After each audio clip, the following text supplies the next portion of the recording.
admittedly carving up the world at the end of World War II, cut a deal with the Soviets. That was always a fake threat. Harriman, again, was the individual most closely connected with Stalin. His father helped set up the whole Soviet regime.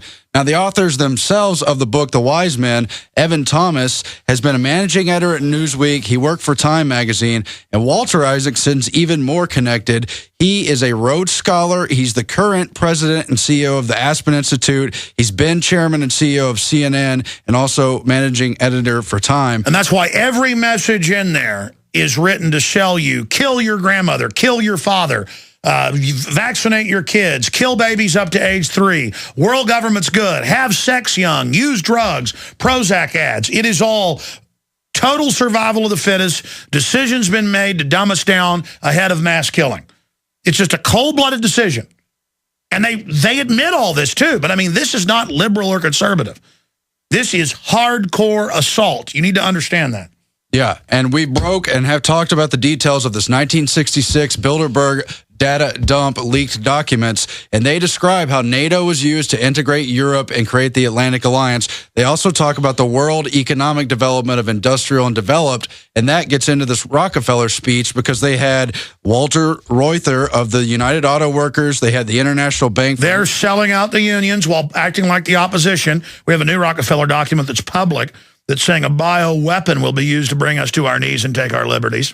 Right. But they're discussing how to use the so-called Maynard Keynes socialist competitive advantage to steer and dictate who gets to manufacture what across the world, quotas, price, wage board, as they discussed at the 66 meeting, all of it with all these world government bodies. Now, managed economies. Exactly. It's managed economies. But not for productivity, for post-industrial, a neo-feudalistic fascist system. Well, that's what I'm getting into in part because we have the documents from only 3 years ahead of this in 1969 where the Rockefeller family acolyte Dr. Richard Day of Planned Parenthood talked about how they were going to deindustrialize, how we wouldn't be able to decide what we produce anymore, even in the United States and especially in other countries around the world. With that as a preface, here's another document from 66 we didn't talk about yet. It was sent out from Joseph E. Johnson. He's the Carnegie Endowment International Peace Head and the top Bilderberger for the U.S. He enclosed this letter, sent it out to participants ahead of the 66 meeting. It's a speech from 65 by David Rockefeller. He says it was a speech from the International Industrial Conference in San Francisco in September 1965 and seems relevant to the second item of the agenda, which, again, was the world economic development for industrial and developed countries. And that means eugenics, blocking development and sterilizing people. And so it's a speech from David Rockefeller while he was president of the Chase Manhattan Bank that his family owns and operates from the beginning. It went through different names over the years. That's not the point. It's called The Aspirations of Mankind in a Troubled World. It gets right into the overpopulation problem, gets right into the food crisis, gets right into how they're going to develop and steer development and plan it all. And through, 13 pages of this speech, it builds and builds about how great they are and how they deserve to plan things, and comes to this punchline. Yet, however each of us may interpret it, I think we can all find meaning and value in one simple phrase, which to me sounds like the keynote of our common purpose. What we are is God's gift to man, David Rockefeller says. What we become is man's gift to God. That is the height of arrogance, Alex. Let me see it. And again, look at this. I'm going to show folks a document cam of this. Okay? This is out of the same archive our other documents are from.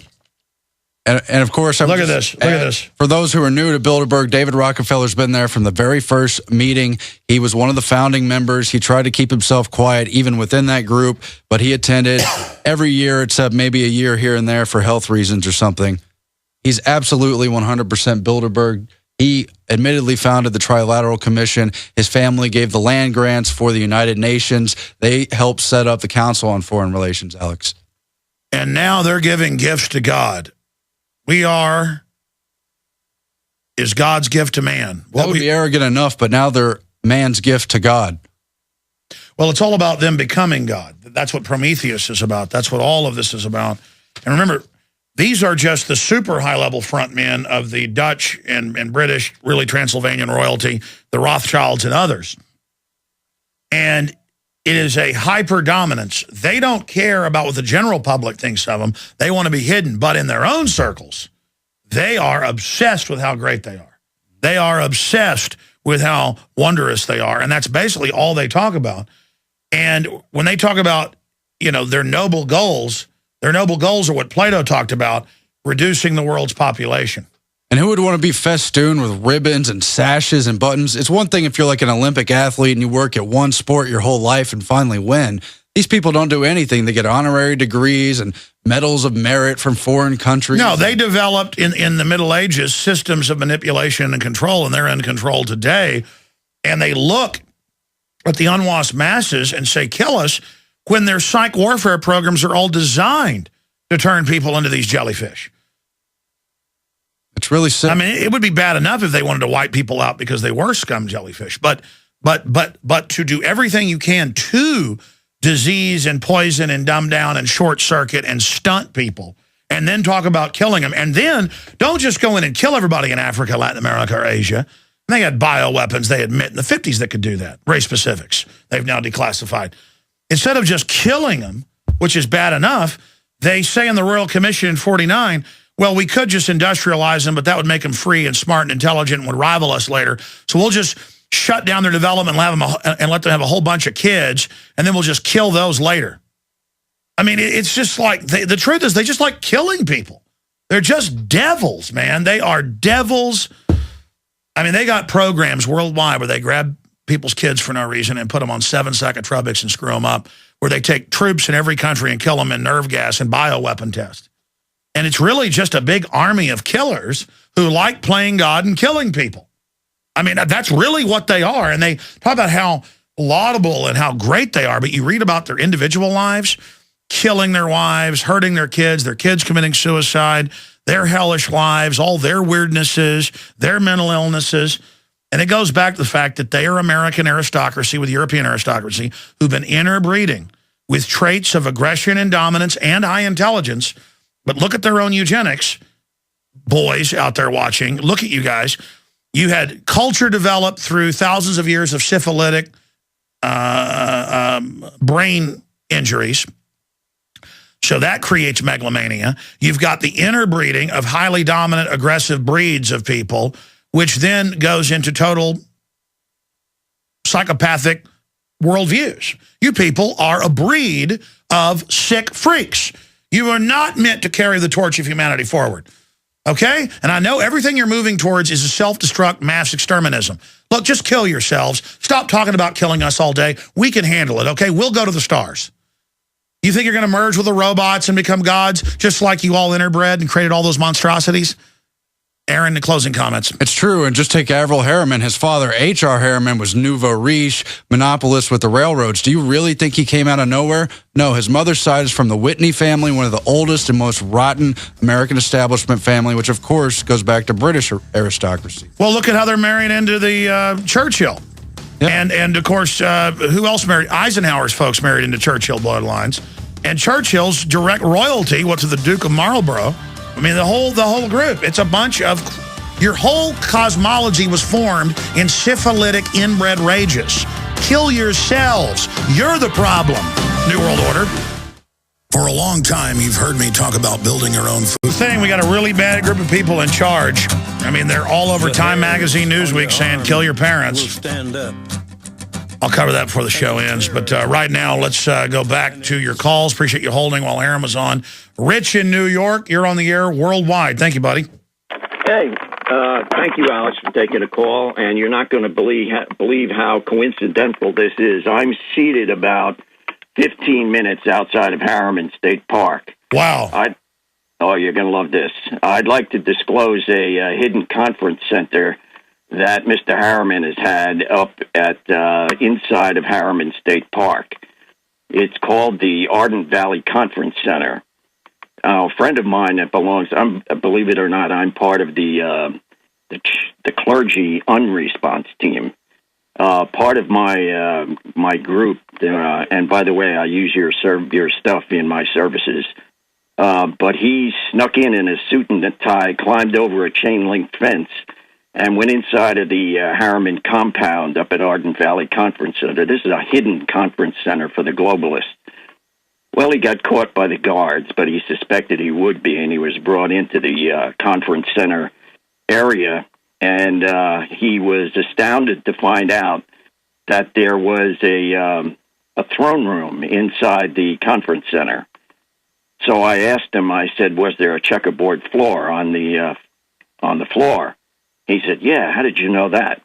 I said, well, that's Masonic.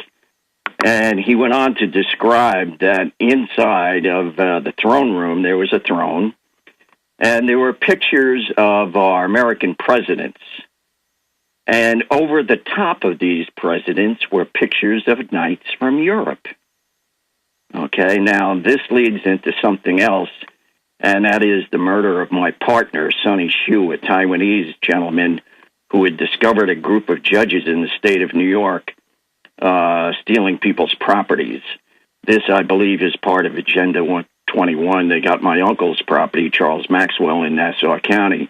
But this is going on all across the country. But the Arden Valley Conference Center belongs to Columbia University.